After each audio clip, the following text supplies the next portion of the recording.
आज दिल्ली में मैं एक बहुत बड़ी खबर चल रही है, उस खबर को लेके आया हूँ कि बिहार के मुख्यमंत्री नीतीश कुमार अचानक ही दिल्ली आए और दिल्ली आके उन्होंने प्रधानमंत्री नरेंद्र मोदी से मुलाकात की और नरेंद्र मोदी से मुलाकात करने के बाद वो अमित शाह से मुलाकात करने चले गए।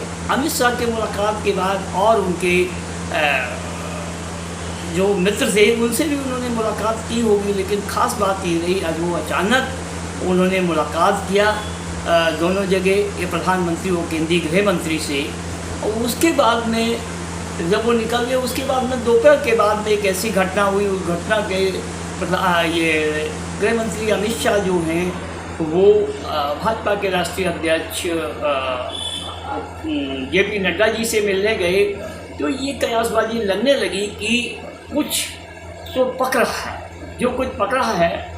और जानकार सूत्रों ने ये भी बताया है कि जब ये बिहार के मुख्यमंत्री नीतीश कुमार आए थे तो उनका एक प्रोग्राम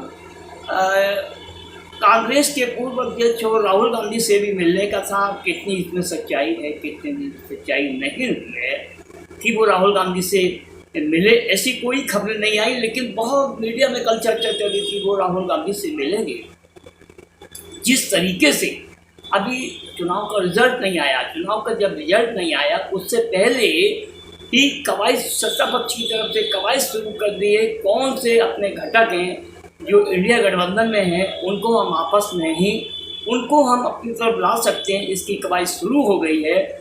और इसी तरीके की कवायद जो है वो ये एनडीए घटक दलों की तरफ भी शुरू हो गई है। एनडीए घटक दलों की जो कवायद शुरू हुई, किसी ज़माने में गौरतलब है चौधरी चरण सिंह के टाइम में आया राम गया राम होता था, ये आया राम गया राम भी शुरू हो जाएगा। लेकिन इतना ज़रूर है कि एनडीए के घटक जो हैं खासकर चंद्रबाबू नायडू, बीजेडी और जगन मोहन रेड्डी, इन लोगों के ऊपर लग रहा है कि दारोमदार रहेगा। लेकिन अब ये इनका दारोमदार चाहे वो इंडिया गठबंधन हो चाहे वो आपका एनडीए गठबंधन हो, निर्भर करेगा कि किसकी कितनी झोली में सीटें आती हैं।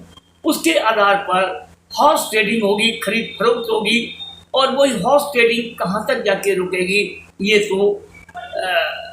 तो आने वाला राजनीतिक वक्त ही बताएगा। लेकिन इतना ज़रूर है कि हॉर्स ट्रेडिंग होगी जरूर, क्योंकि अगर वर्तमान सत्तारूढ़ दल को 272 का आंकड़ा वो नहीं छू पाता है तो आप ये तय मानिए कि हॉर्स ट्रेडिंग होगी, खरीद फरोख्त होगी। जब खरीद फरोख्त होगी तो उसमें इंडिया गठबंधन के बहुत सारे दलों को जानकार सूत्रों ने यहाँ तक कहना है कि इंडिया गठबंधन के बहुत सारे दलों के 6 महीने पहले से ही लोग उनके यहाँ संपर्क में थे, लगे हुए थे, मतलब जो जिताऊ कैंडिडेट है उसके साथ साथ लगे हुए थे। कैसे चाहे साम दाम दंड भेद किसी तरीके से वो हमारी तरफ आ जाए तो ऐसा भी होगा।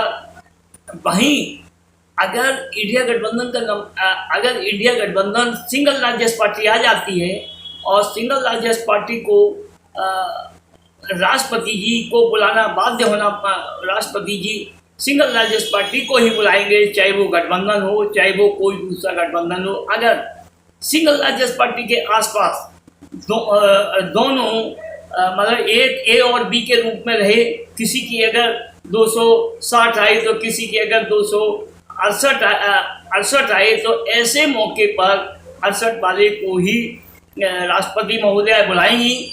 और जब राष्ट्रपति महोदय जिसको बुलाएंगे उसके साथ हॉर्स ट्रेडिंग तेज हो जाएगी। जैसे ही जिसके नंबर ज़्यादा होंगे उसकी तरफ हॉर्स ट्रेडिंग चली जाएगी, और जिसके साथ नंबर कम होंगे उसके साथ हॉर्स ट्रेडिंग रुक जाएगी, चाहे वो किसी भी दल का हो। आज राजनीति में किसी दल के साथ किसी के साथ कोई प्रतिबद्धताएं नहीं है, सिर्फ स्वार्थ है कौन कहाँ किस करवट ऊँट बैठेगा। लेकिन इतना जरूर तय हो गया है कि हॉर्स ट्रेडिंग के लिए बड़े बड़े उद्योगपति अपने खजाने भंडार खोल के बैठे हुए हैं। और वो चाहे वो ये तो जग जाहिर है कि सत्ता पक्ष के साथ है, विपक्ष के पास नहीं है। अगर विपक्ष के पास सिंगल लार्जेस्ट पार्टी विपक्ष हो जाता है, इंडिया गठबंधन हो जाता है, तो उसके साथ लोग जाएंगे। और अगर दोनों के नंबर करीब करीब रहते हैं, तो ये मानना तय है कि वो एनडीए गठबंधन के साथ रहेंगे। लेकिन हॉर्स ट्रेडिंग का दौर आ गया है। अब कल ये रिजल्ट बताएगा कि किसके नंबर कहाँ होंगे, कैसे होंगे, किस तरह होंगे। सब निर्भर करेगा राजनीति का ऊँट किस करवट पर बैठेगा, दिल्ली में क्या गुल खिलेगा।